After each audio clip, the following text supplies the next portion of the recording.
very good.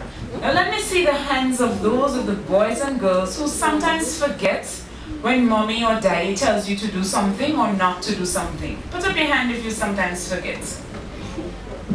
Okay, seems that we all sometimes forget. Now this morning, the story is about a little girl named Evelyn, and she is called Little Miss Forgetful. Now I want you to listen to the story carefully so that you will not forget after Evelyn's story this morning. Evelyn was the liveliest little miss you could imagine. Big brother said she must be full of jumping beans. Big sister called her a jumping cricket because she just couldn't keep still. And daddy said she was like a bunch of firecrackers, going off bang every second or so. Mama still had another name for her. She said Evelyn should really be called Miss Forgetful because she couldn't seem to remember anything Mama told her to do. Mama would say, "Now Evelyn, please be a good quiet girl. Don't make such a clatter running up and down the stairs and stamping about the place. It gives people headaches." Then there would be quietness for a little while, but before anybody could get 10 minutes rest, the noise would start all over again. Plump, plump, plump would go Evelyn's feet as she started to run up and down through the house. When Mama would say, "Now Evelyn, what did I tell you about making such a noise?" Evelyn would say very meekly, "Sorry Mama, I forgot." It was always the same way. "Sorry Mama, I forgot." Mama didn't know whether to punish her or not. Evelyn didn't mean to do wrong. She was just forgetful. But it was very trying on everybody's nerves just the same. Well, one day, Mama had dressed Evelyn all nice and tidy in a clean dress, clean socks, and clean shoes. With her hair all newly curled, she looked as pretty as a daisy and certainly as bright. "Now, darling," said Mama, "please try hard to be a good girl today. See how long you can keep yourself as clean and tidy as you are now." "Yes, Mama," said Evelyn with a radiant smile. "I'll keep as clean and tidy as this all day long." "I hope so," said Mama with a big question mark in her mind. Evelyn dashed into the garden and discovered that Big Brother had turned on the sprinklers. It was a warm morning and the sun was getting hotter every minute.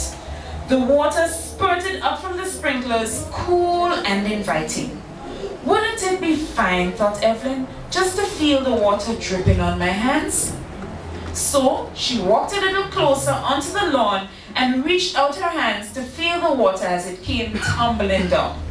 How cool it felt, how refreshing. She went a little nearer just so she could feel a few drops on her face. Only a few drops, of course.